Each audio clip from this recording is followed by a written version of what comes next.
ప్రభునందు ప్రియమైనటువంటి వారులారా, అందరు బాగున్నారా? అందరు బాగుండాలని హృదయపూర్వకంగా ప్రార్థన చేస్తూ వస్తుంటున్నాం. ఉదయకాల సంబంధు మీ అందరికీ శుభాభివందనాలు. ఈ యొక్క దినభాగాన్ని మనం చూస్తూ వచ్చినట్లయితే ఎహెజ్కేలు గ్రంథము 48వ అధ్యాయం 1వ వచనం నుంచి 7వ వచనం వరకు దినభాగాన్ని చూస్తూ వచ్చినట్లయితే, గోత్రముల పేర్లు ఇవి.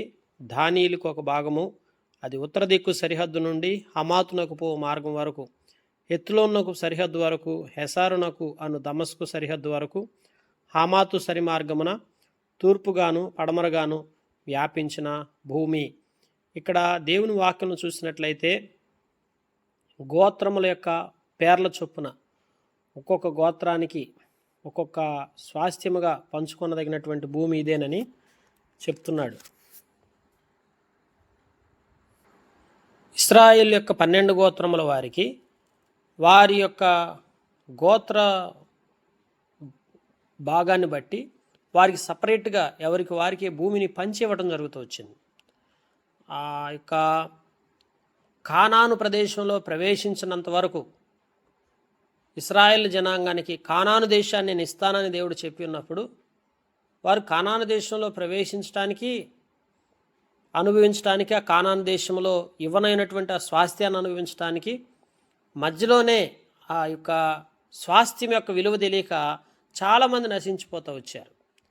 ఎంతోమంది నశించిపోయిన తర్వాత మిగిలినటువంటి వారిని ఆ యొక్క స్వాస్థ్యంలోకి అడుగుపెట్టే అవకాశాన్ని దేవుడు కల్పిస్తూ వచ్చాడు. అయితే ఆ కానాను దేశం యొక్క స్వాస్థ్యంలోకి వారు అడుగుపెట్టిన తర్వాత ఆ స్వాస్థ్య భాగాన్ని దేవుడు గోత్రముల యొక్క పేర్ల ప్రకారం ఆ యొక్క స్వాస్థ్య భాగాన్ని హద్దుల మేరకు, అనగా ఎక్కడి నుంచి ఎక్కడి వరకు ఏ గోత్రం వారు ఏ భాగాన్ని అనుభవించాలి, ఏ భాగం వారు తీసుకోవాలి అనేదాన్ని అక్కడ దేవుడు విభాగించి ఆ సరిహద్దులు వారికి తెలియపరిచి ఆయా రీతులుగా వారిని వేరువేరుగా ఆ భూమిని వారికి పంచివ్వటం జరుగుతూ వచ్చింది. ఎట్లాగైతే ఈ భూలోకంలో దేవుడు ఇస్తానని చెప్పిన స్వాస్థ్యాన్ని ఆ యొక్క భాగాల వైజ్గా పంచి ఇచ్చి గోత్రాల వైజ్గా డివైడ్ చేసి పంచిస్తుంటున్నాడో, అలాగనే మన యొక్క పరమకానానుగా ఉన్నటువంటి పరలోక స్వాస్థ్యాన్ని మనం అనుభవించలేనప్పుడు ఆ పరలోకము కూడా సంపూర్ణంగా తండ్రి అయిన దేవుని యొక్క సొత్తు అది. అంటే దేవుడు మన కొరకై ఏర్పరిచిన స్వాస్థ్యం అది. ఆ స్వాస్థ్యం అనుభవించడానికి సంపూర్ణంగా అర్హులు ఎవరంగా ప్రభు అయిన యేసుక్రీస్తు వారు. అయితే ప్రభు అయిన యేసుక్రీస్తు వారు నీ కొరకు నా కొరకు ప్రాణం పెట్టి మరణించి రక్తం చిందించి నీ నా పాపదోషములన్నీ ఆయన శిలువలో భరించి మనల్ని కూడా ఆ యొక్క పరమకాన అనేటువంటి స్వాస్థ్యానికి పాలుభాగస్తులుగా చేయటానికి నిన్ను నన్ను మనల్ని ఏర్పరచుకున్నాడు. అయితే ఏర్పరచబడిన మనం ఆ పరలోక స్వాస్థ్యంలో ప్రవేశించడానికి అర్హత ప్రభు మనకు కల్పించాడు. అయితే ఆ పరలోకంలో ప్రవేశించేంత వరకు ఆ పరలోకం అనేది మనం ఒక ప్రత్యేకమైన ప్రదేశముగా, అది దేవుడు ఇవ్వబోతున్న పరమకానానుగా ఉన్నటువంటి స్వాస్థ్యంగా మనకి కనిపిస్తుంది. కానీ ఆ స్వాస్థ్యంలో ఒక్కొక్కసారి మనం అడుగుపెట్టిన తర్వాత మరి ఎవరెవరికి ఎంతెంత పంచిస్తాడు, ఎలా పంచిస్తాడు? అందుకే ఆయన రాజులైన యాజక సమూహంలో మనం చేరుస్తూ వచ్చాడు. నీకు నాకు మనందరికి కూడా భాగం ఉంది అక్కడ. ఆ స్వాస్థ్యాన్ని ఎలా పంచిస్తాడంటే వాని వాని క్రియల చొప్పున వానికి జీతం ఇచ్చేదను. అందుకే ఫిలాతు ప్రశ్నించాడు, నువ్వు రాజువా అంటే, నీవన్నట్టు నేను రాజునే, మరి నీ రాజ్యమేది? నా రాజ్యము ఇహలోక సంబంధమైంది కాదు, ఐహిక సంబంధమైన రాజ్యం కాదు ఆయనది. ఆయనది పరలోక రాజ్యం, పరసంబంధమైన రాజ్యం. ఆ పరసంబంధమైనటువంటి రాజ్యంలో ఆయన నిన్ను నన్ను పాలిభాగస్తుని చేసి మనమందరము కూడా ఆ స్వాస్థ్యాన్ని అనుభవించేవారుగా చేయాలనే ఆ గొప్ప ఉద్దేశాన్ని ప్రభు మనకు కల్పిస్తూ వచ్చాడు.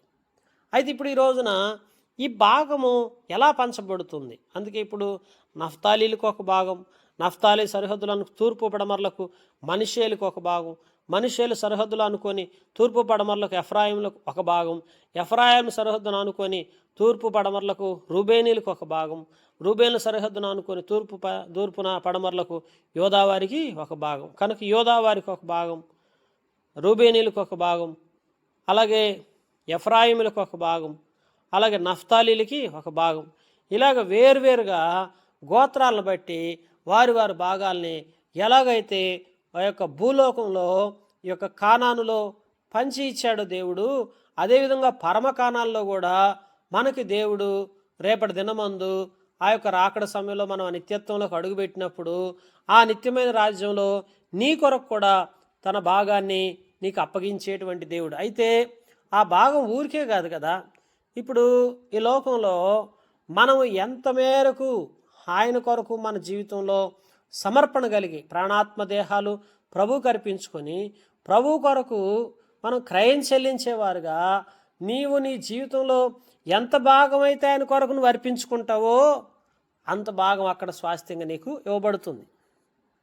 అంటే నీ జీవితంలో ఏదైతే ప్రభు కొరకు అర్పించుకొని ప్రభా నేను నీ కొరకు జీవిస్తానయ్యా, నీ కొరకు నేను క్రయం చెల్లిస్తానయ్యా అని ప్రభు కొరకు నువ్వు ఎంత మేరకైతే సమర్పించుకొని నీ జీవితంలో నుంచి కొంత భాగాన్ని అనగా ఆర్థికంగాను అలాగే ప్రాణంతో ఆత్మతో దేహముతో నీ వంతు నువ్వు ఏదైతే దేవుని కొరకు సమర్పించుకొని ఏ పని అయితే నువ్వు జరిగిస్తావో, ఏదైతే నీ వంతు నువ్వు పాలిభాగస్తుడుగా ఉండి ఆ యొక్క నిత్యరాజ్యంలో మరి కట్టబడటానికి నీవు ఒక ప్రయాసపడేటువంటి వ్యక్తిగా, నీవు కూడా ఒక బాధ్యత కలిగినటువంటి వ్యక్తిగా ఎప్పుడైతే నీ వంతు నీ భాగాన్ని నువ్వు చక్కగా నిర్వర్తిస్తావో అప్పుడు నిత్యరాజ్యంలో నీకు ఒక స్వాస్థ్యమైనటువంటి భాగం దేవుడు ఇవ్వటానికి ఇష్టపడతా ఉన్నాడు. ప్రియమైనటువంటి వారలారా, ఉదయకాల సంబంధం మనం ఆలోచించినట్లయితే దేవుని యొక్క మహాకృపను బట్టి ఆయన మన కొరకై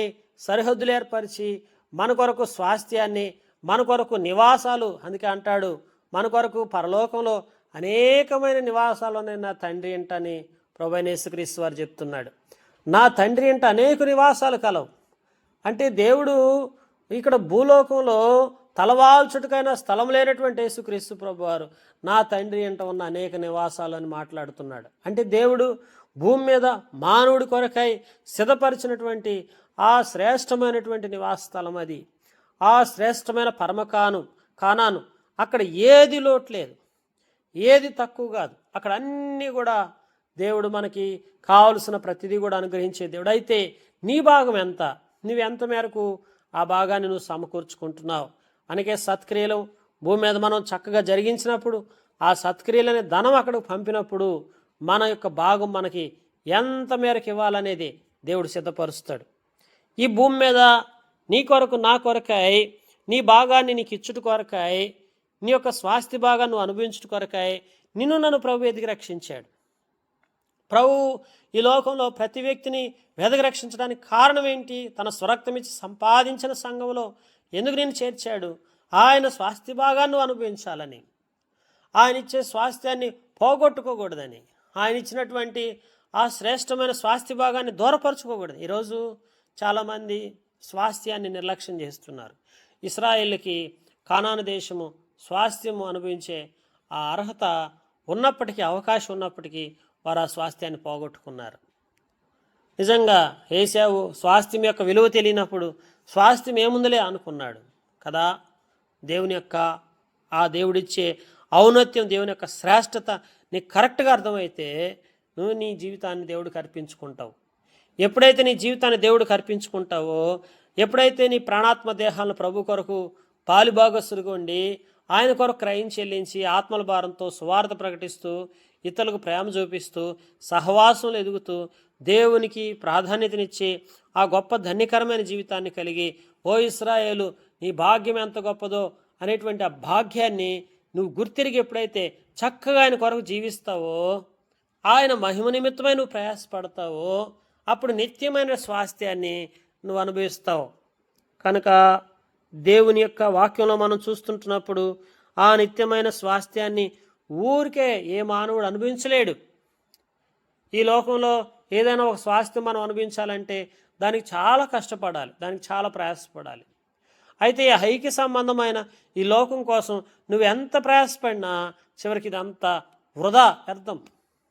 కానీ ఆ నిత్యత్వం కొరకు నువ్వు పాటుపడితే ఇక్కడ ప్రస్తుతానికి నీకు ఏది కూడా ప్రతిఫలం దొరకకపోవచ్చు, కానీ నువ్వు చేసే పాలిభాగస్తుడుగా ఇక్కడ ఏ జీతం తీసుకోకుండా ఉచితార్థంగా నువ్వు ప్రభు కొరకు ఏదైతే ఇస్తున్నావో ఆ ఇచ్చిన దానికి నీకు తిరిగి ప్రతిఫలాన్ని ఇచ్చి ఆ స్వాస్థ్యాన్ని నువ్వు అనుభవించే వ్యక్తికి నిన్ను చేస్తున్నాడు. కనుక అటువంటి గొప్ప దేవుని గుర్తెరిగి ఆ స్వాస్థ్యం అనుభవించే ధన్యత ఇచ్చిన ప్రభు కృతజ్ఞులమై మన జీవిత కాలం అంతా సమర్పణతో మనకిచ్చిన జీవితాన్ని దేవుని కొరకు అంకితం చేస్తూ నమ్మకంగా జీవిస్తూ పాలిభాగస్తులుగా ఉంటూ దేవునికి మహిమ తెచ్చేవారుగా జీవించలాగా దేవుడి మాటలు దీవించునుగాక. Praise the Lord. God bless you.